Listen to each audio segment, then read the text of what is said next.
Hello from Eday on the Orkney Islands, and the next trip is with Orkney Ferries from Eday to Kirkwall. So this is a journey of about an hour and a quarter. Should be a lot of fun. Just got to wait for the boat.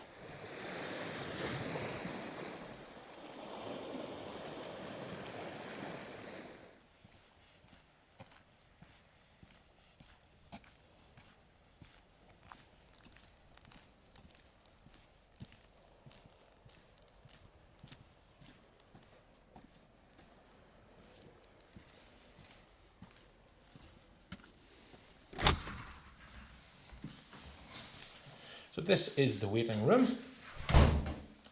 This is where we are. And there's London Airport. And now we're down here at the pier. So, compact and bijou. But it's toasty, I've got to say. And thank you to the very kind woman who gave me a lift from the airport down to the ferry terminal. That was really nice. So we've got about an hour until the ferry arrives, so we'll just take a wee wander down to the end of the pier and see what there is. That might be a seal out there, possibly. Don't know, possibly not. The name Eday comes from the Old Norse Eday, meaning Isthmus Island, and you might have noticed from the map in the waiting room that Eday has something of a narrow waist. It's also the only Orkney island where bog myrtle grows. Bog myrtle is a traditional repellent said to be very effective against midges. Have you found that to be the case? Personally, I don't find very much as effective against midges.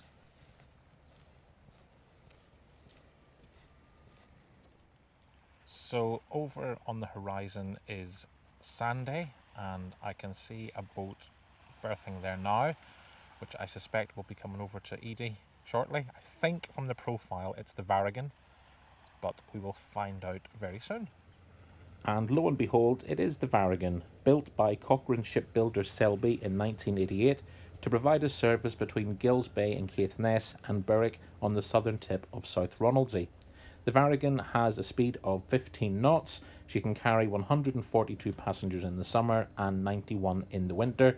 She also has a car carrying capacity of 26 or 28 vehicles, or 120 tons of freight if no cars are carried.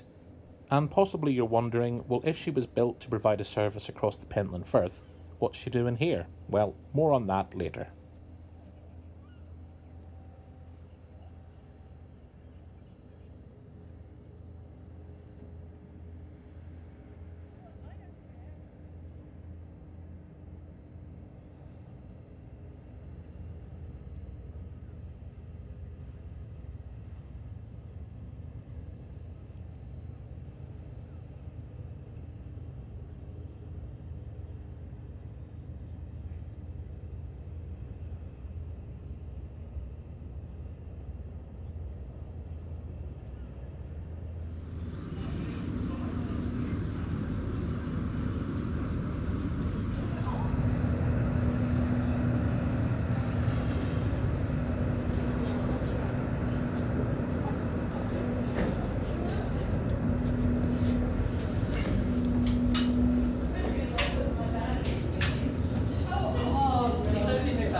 After making my way up from the car deck, I'm straight out onto the boat deck, which is of a good size and extends down either side of the passenger lounge.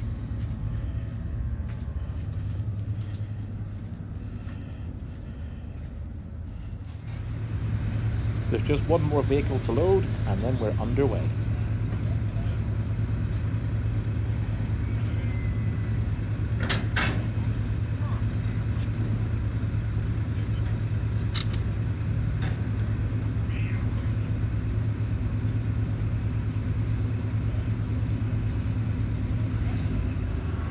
We were due to depart Eday at 10:45 to arrive in Kirkwall at 12 noon.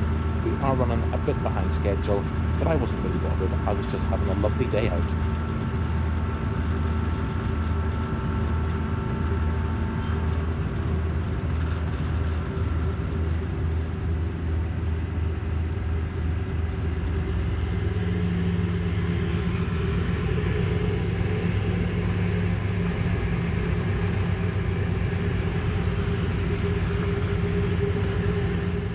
passenger accommodation on board centres on a lounge that's located behind the bridge, and we'll take a look at that lounge later. On the port side, on the deck below, is another small passenger lounge, so let's go and check that out.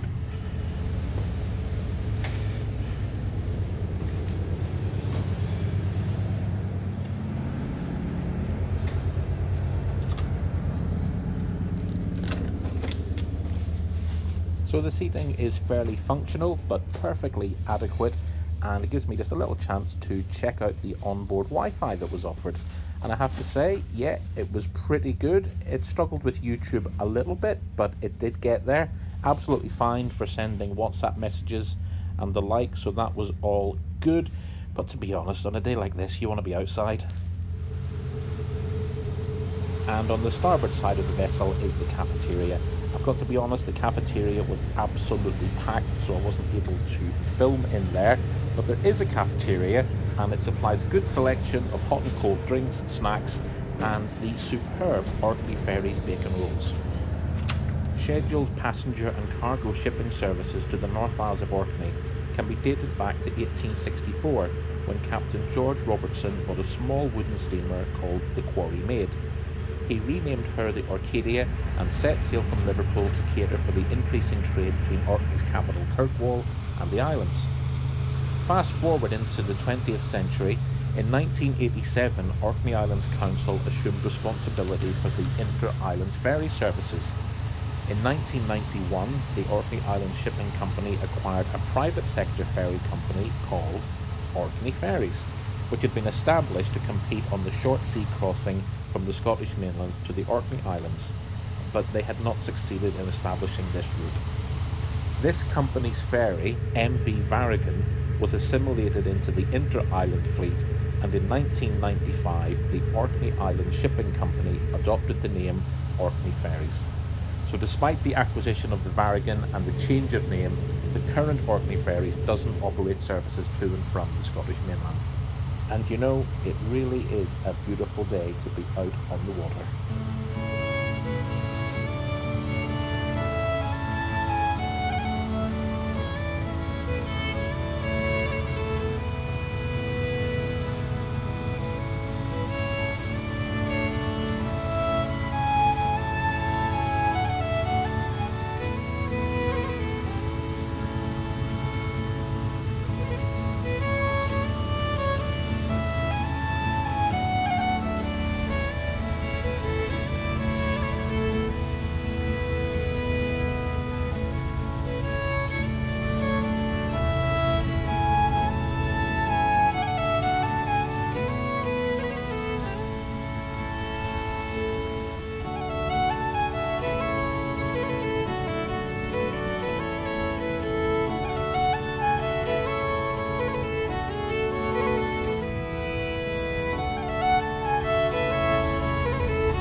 So let's take a look at that passenger lounge, and it's very pleasant, I've got to say. The seating is very comfy indeed.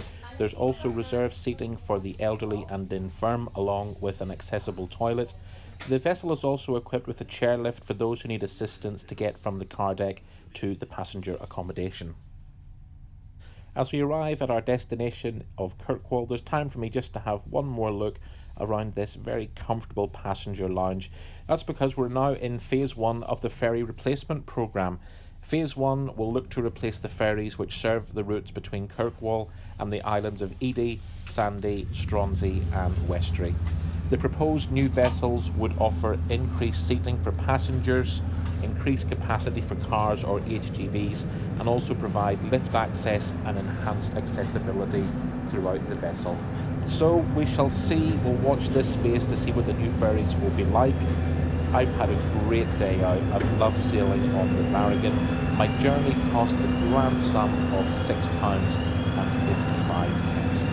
If you've got this far in the video, thank you so much for watching. Please consider giving me a like, comment, subscribing to the channel. It helps to keep the channel growing. and please tell me some more facts about the Varagen. But bye for now, and we'll see you on the next one.